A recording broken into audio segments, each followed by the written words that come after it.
O Conversas com Binder é um podcast de entrevistas, bate-papo e informação. Aqui, o jornalista Ângelo Binder recebe artistas, famosos, comunicadores, empresários, políticos e pessoas com ótimas histórias para contar. De segunda a sexta, sempre com um episódio para o seu dia ou noite, a qualquer hora, em qualquer lugar. O Conversas com Binder também conta com séries fixas, como a Conexão Brasil-Estados Unidos, com o publicitário Horácio Coutinho, direto da Califórnia, além do bate-papo sobre a história e curiosidades das novelas e filmes clássicos com o cineasta Luffy Stefan.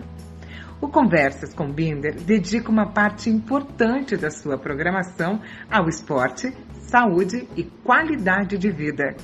Ouça o podcast Conversas com Binder no aplicativo de sua preferência ou ainda no site comandonews.com.br.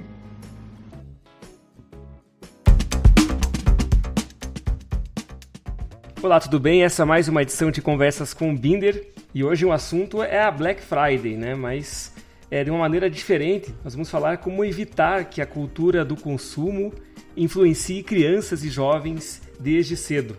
É um assunto bastante polêmico e difícil até para os pais de lidarem com isso, até porque nós, pais, acabamos consumindo muito rapidamente, né? Antes a gente consumia de outra forma, você tinha que ir até uma loja comprar, agora não, você vai na internet, já está tudo muito acessível, então o tempo de desistência, as facilidades acabam fazendo com que a gente também acabe virando consumistas de outros produtos que a gente às vezes nem precisa, não há uma real necessidade. Mas antes de conversar com a Adriana Soares Ralejo, assessora pedagógica de História, Filosofia e Sociologia do Sistema Positivo de Ensino, eu peço para que vocês que tenham sugestões e quiserem conhecer mais o nosso trabalho aqui do Conversas com Binder, o meu Instagram é angelobinder1. Também estamos no nosso site, que é o angelobinder.com.br. Então, Adriana, a gente está na Black Friday e como é que faz para esse consumismo, né, essa necessidade toda não chegue nas crianças, como tem, enfim, todo mundo tem seus desejos e tal, né, desde sempre a gente tem isso, mas como trabalhar isso para evitar que isso aconteça, né, desde cedo já? Qual é o caminho? Bem, para começar a falar sobre essa cultura de consumo e como é que isso está relacionado às nossas crianças e jovens, é preciso a gente problematizar primeiramente o próprio conceito da palavra consumo. Todos nós, seres humanos, temos necessidades de consumir bens materiais e imateriais. Precisamos de água, alimentos, vestuário, precisamos também de arte, de cultura. Então, não podemos colocar o consumo com uma conotação somente negativa. Ela se torna negativa a partir do momento em que não sabemos medir esse consumismo, em que se desequilibra essa relação, e isso está relacionado ao nosso poder de escolha. Já dizia o Karl Marx, né? Na relação entre saber diferenciar aquilo que é para o estômago, e o estômago aqui no sentido figurado, né, nas nossas necessidades, para aquilo que é a fantasia, do fetiche que nós criamos numa dimensão aí mais sobrenatural, aquilo que criamos além daquele objeto para a nossa satisfação e essa necessidade de se sentir completos. Já dizia o sociólogo Pierre Bourdieu que essas nossas escolhas, elas não são individuais. Isso é importante da gente trazer aqui, que elas são socialmente construídas e impostas. As nossas escolhas sobre aquilo que optamos de queremos consumir estão fortemente relacionadas com ideias de status social, de prestígio, de poder. O lugar que nós optamos vão influenciar fortemente nessas nossas escolhas. E aí, quais são os cuidados que nós devemos ter, não só para as crianças e jovens, mas para nós mesmos, que é de não nos tornarmos escravos desses sistemas, no sentido de que o produto passa a nos definir quem nós somos em nossa completude. Se eu não possuo aquilo, eu me sinto frustrado. Então, se cria aí, nessa forma, esses são os perigos, uma relação de alienação, de não saber ali, primeiro, o valor daquele produto e de que aquilo lhe dá uma sensação de que você se torna aquele objeto. E ao fazer essas escolhas socialmente impostas, nós estamos carregando conosco também ideias aí de ideias sociais, ideias de preconceito, de sexismo. Então, é importante aqui, nessa cultura, dentro desse mercado publicitário, que está fazendo ali o seu papel dentro da nossa sociedade, mas é preciso tomar cuidado sobre essas relações de banalização, de não dar valor e também de frustração, num sentido de que eu não me sinto completo, não me sinto bem se eu passo a não possuir aquilo, gerando aí outras relações como a decepção, a ansiedade.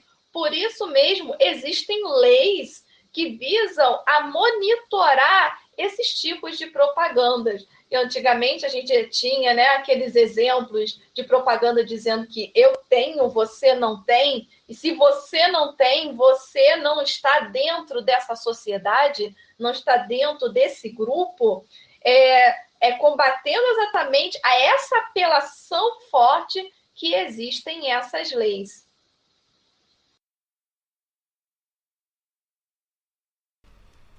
Mas aí, Adriana, entra aquela situação assim, né? A gente tá agora tem toda a propaganda em cima, né? Mas eu acredito, e eu acho que você pode explicar melhor, mas essa sede, essa necessidade de consumo não é apenas nessas datas. E então a gente precisa também, de repente, não sei se você entende assim, mas cuidar em outras datas e outras situações cotidianas, né? Eu compreendo que o cuidado com as crianças e adolescentes diante desse cenário, dessa cultura consumista, ela é integral. Então, não só nesse período do Black Friday, mas ao longo, né, do ano. Mas o que o Black Friday acabou ocasionando é uma cultura de que Black Friday é um momento dos presentes. Às vezes até tem soado como uma antecipação dos presentes de Natal.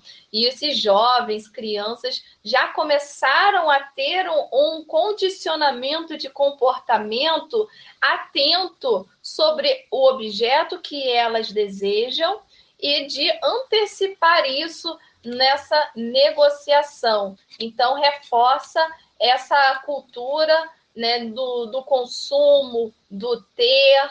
Então, é importante trazer esse tipo de reflexão e também de se pensar, e volta a reforçar, o quanto que essa cultura do ter e que se torna muito impulsionado dentro desse período dessa semana de promoções, de que isso pode gerar não só as angústias pelo não ter, mas também a própria desigualdade social, que se cria aí essa cultura, esse espaçamento daquele que tem e daquele que não tem.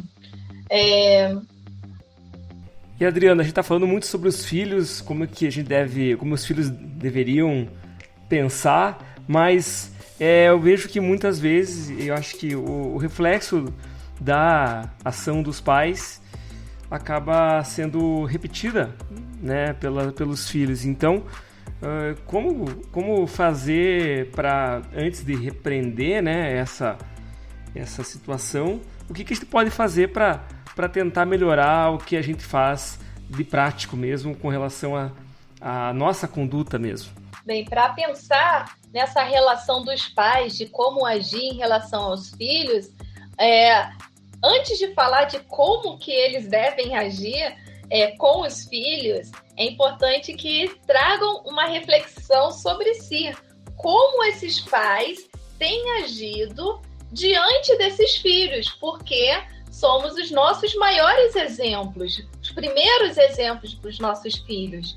Então, quando os pais adotam também essa cultura consumista que vai extrapolando nessa relação de que você se torna completo quando você adquire bens, você acaba levando essa mensagem para os seus filhos. Então, antes de observar como é que os filhos, estão agindo diante dessa cultura do consumo, é importante o primeiro exercício de reflexão, como esses pais agem dentro dessa cultura, sendo exemplo para esses filhos. E aí é pensar, junto com esses pais, de trazer essas reflexões, principalmente a conscientização de legislação, dos efeitos nocivos sobre um consumismo e que ultrapassa essa relação do ser para o ter. Você passa a ter somente sentido de existência quando você tem um sentido de posse.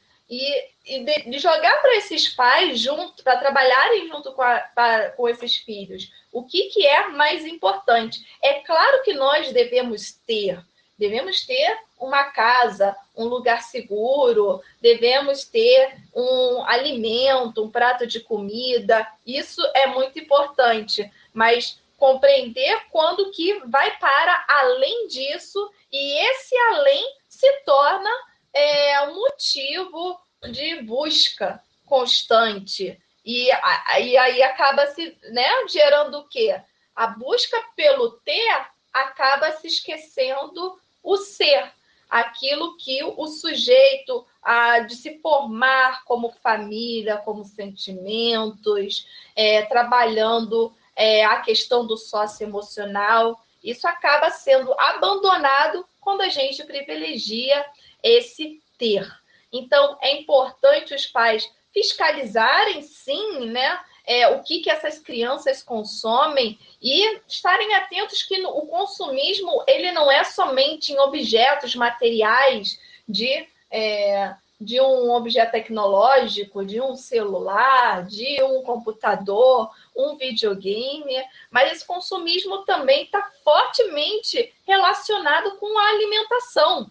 Essa indústria da propaganda, ela acaba gerando um efeito em que se coloca essa criança de que é feliz quando vai comer um lanche de fast food. Claro que podemos sim consumir, porém é preciso estar atento a essa saúde, não só mental, mas física dessas crianças que são afetadas por essa cultura do consumo. E para ajudar a compreender, a regular um pouco essas relações, é importante que esses pais se coloquem a pensar o que é que está sendo feito no tempo livre, porque o consumismo ele é instigado com maior força naquele momento em que decidimos o que fazer para além do trabalho, para além dos estudos.